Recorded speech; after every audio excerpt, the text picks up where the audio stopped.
अस्सलाम दोस्तों, आप लोग को एफबी की बातों में दोबारा खुश आमदीद कहता हूँ।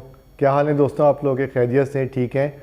दोस्तों, आज वीडियो बनाने का मेरा कोई ऐसा इरादा नहीं था, लेकिन अचानक एक ऐसा सिलसिला हुआ, एक ऐसा वाक़या हुआ जो मैंने कहा कि मैं आप लोग के साथ शेयर करूँ और इसमें आप लोग की मैं राय भी लेना चाहता हूँ कि आप लोग की इसके बारे में क्या राय। आज हुआ ये कि मैं जब मगरिब की नमाज़ पढ़ने गया तो मगरिब की नमाज़ जब हम पढ़ रहे थे तो उसमें ये हुआ कि नमाज के टाइम पे ये लगा कि जैसे कोई 3 से 4 साल का बच्चा, मैं सेकंड सफ़ में था, तो मैंने देखा कि 3 से 4 साल का बच्चा जो था वो पहली सफ़ में भागता फिर रहा था। कभी वो इधर जाता, कभी वो उधर जाता।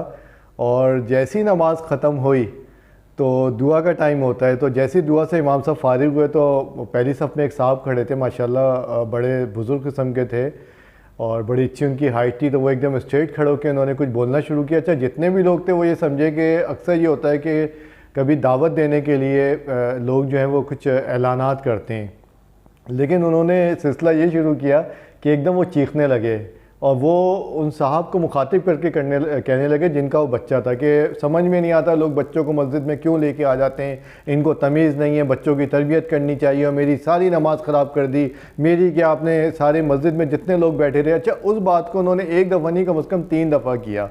अच्छा, जब वो बोल रहे थे तो जितने भी लोग थे वो ज़ाहिरी बात है सुनते तो क्या पढ़ते, सब लोग आगे बढ़ के एकदम खड़े हो गए कि ये हो क्या रहा है। इमाम साहब जो थे वो इस कंट्रोवर्सी में पढ़ना नहीं जा रहे थे, वो उठे और वो जाके अपने हुजरे की तरफ चले गए।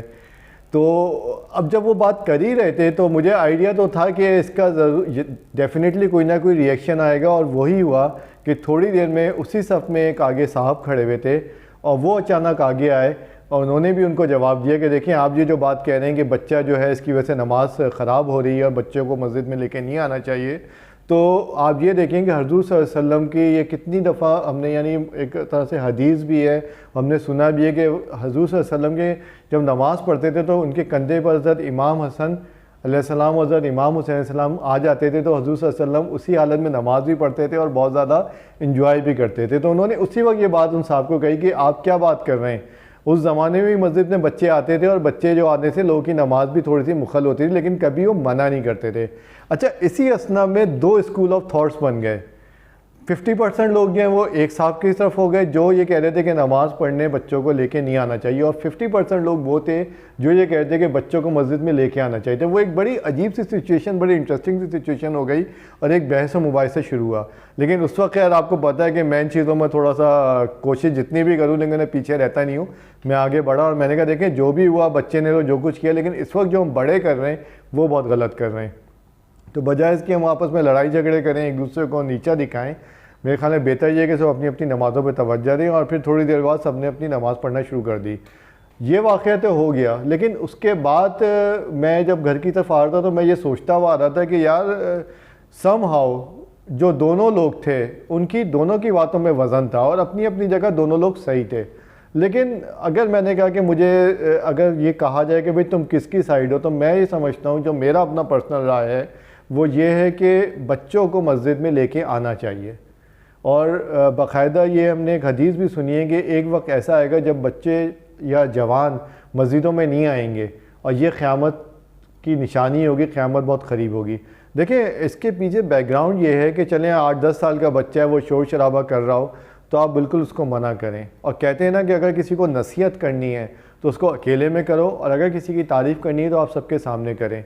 अब होता यह है कि कुछ लोग जब आप नमाज़ पढ़ने रेगुलर आते हैं तो मस्जिद के और नमाज के हम लोग ठेकेदार बन जाते हैं मज़हब के, कि जो हमारे पास लाइसेंस आ गया और हम सुनने को तैयार नहीं हैं।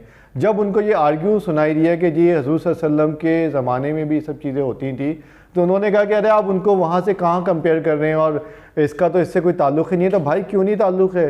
हदीसों को हम हदीसों को लेके हम आज तक यूज़ नहीं कर रहे हैं, हम हदीसों के मुताबिक अपनी ज़िंदगी नहीं गुजार रहे। और दूसरे ये कि छोटे बच्चे अगर आ रहे हैं तो हमें उनको मोटिवेट करना चाहिए। यही बच्चे कल आके जो है वो नमाजी बनेंगे। आज ये गलतियां भी करेंगे, आज ये थोड़ा सा शोर शराबा भी करेंगे, लेकिन हमारे लिए ये फ़र्ज़ है, हम जो बड़े लोग हैं, कि हम बच्चों के दिलों में खौफ पैदा ना करें। अगर इनके दिलों में मस्जिद के आने का खौफ पैदा हो जाएगा कि हम यहाँ आएंगे, हम कोई गलती करेंगे या हमसे कोई ऐसी चीज़ सरजद होगी तो हमें फ़ौरन डांट दिया जाएगा। देखिए, आप अगर मुझे आराम से कोई चीज़ समझाएंगे कि ह्यूमन साइको है तो मैं समझ जाऊँगा, लेकिन आप अगर मुझे ह्यूमिलेट करेंगे या मुझे आप इस तरह से बात करेंगे कि मेरे सबके सामने आप जलील करेंगे, तो मे बी मैं रिटेलिएट करूं, मैं आपसे बहस शुरू कर दूं, मे बी कि मैं गलत भी हूं। तो कहने का तरीका होता है। मुझे लगा कि उन साहब का कहने का तरीका गलत था। अगर बच्चा इस तरह से आ रहा था, सही है, बिल्कुल बच्चों को समझाना चाहिए, अपने साथ बिठाना चाहिए। तो नमाज के बाद उनको उन साहब के पास जाके अपने हल्के से ये बात बता देनी चाहिए थी, ना ये कि आप इतना शोर शराबा कर रहे हैं और आप ये नहीं सोच रहे कि आपके शोर शराबे की वजह से आप क्या कर रहे हैं, कितने लोगों की नमाज़ें डिस्टर्ब हो रही हैं। दूसरी चीज़ मैंने ये देखी है कि अक्सर हमारे बुज़ुर्ग ये करते हैं कि अगर कोई बच्चा जो है पहली सफ़ में आके खड़ा हो जाता है तो फ़ौरन उसका हाथ झटक के उसको पीछे खड़ा कर देते हैं। सही है, कभी कभी ये होता है कि बच्चे अगर बार बार आ रहे हैं तो अब उनको प्यार मोहब्बत के साथ पीछे कर दें। और कभी कभी यार ये दिल चाहता है कि बच्चे अगर पहली सफ़ में पढ़ रहे हैं तो क्या हो जाएगा, बच्चों का भी दिल चाहता है कि हमने कोई चीज़ अचीव की है। अगर वो खड़े हो जाएंगे तो मैं समझता हूँ अल्लाह मियाँ कोई इतने जालिम नहीं है कि अल्लाह मियाँ उसमें लगे हुए हैं कि जी वो पहली सफ़ में आएंगे, मैं उसको इतना, सही है पहली सफ़ का सवाब है तो आप पहले आ जाइए। लेकिन अगर कोई बच्चा अपने शौक़ से आता है तो उसको इनकरेज करें, उसको मोटिवेट करें। यही नौजवान नस्ल जो है ये हमारे माशाल्लाह आगे के लिए जो है हमारी मस्जिदों को भरेंगी। तो मुझे इन सब चीज़ों में लगा कि दोनों स्कूल ऑफ थॉट सही थे, दोनों की बातें सही थी। लेकिन बात ये होती है कि कहने का तरीका बहुत ज़रूरी होता है। आप किसी को इस तरह से ना कहें कि उसको बुरा लगे। और सही है, वालिदैन को भी चाहिए कि बच्चों को अगर मस्जिद में लेके आ रहे हैं तो अपने साथ बिठाएं, उनको थोड़ा सा टीच करें। लेकिन बुज़ुर्गों का और दूसरे लोगों का काम भी है कि अगर कोई थोड़ी सी गलती हो भी जाए तो थोड़ा सा दरगुजर कर दें। हमारी नमाज़ें इतनी कच्ची नहीं होनी चाहिए कि वो थोड़े से शोर शराबे से वो नमाज़ ख़राब हो गई। तो ज़रा सा इन चीज़ों को मेरे ख्याल में ध्यान देना चाहिए। और मैं आप लोग से आखिर में अपनी वीडियो में चाहूँगा कि आप लोग अपने कमेंट ज़रूर बताएं कि आप मेरी बात से इत्तफाक करते हैं या मेरी बात से आप जो है इख्तिलाफ़ करते हैं। तो ये एक हेल्दी डिबेट होगी और प्लीज़ अपने कमेंट ज़रूर शेयर कीजिएगा। चलें दोस्तों, फिर इंशाल्लाह नेक्स्ट टाइम मिलते हैं किसी दूसरे टॉपिक के साथ। अस्सलाम वालेकुम।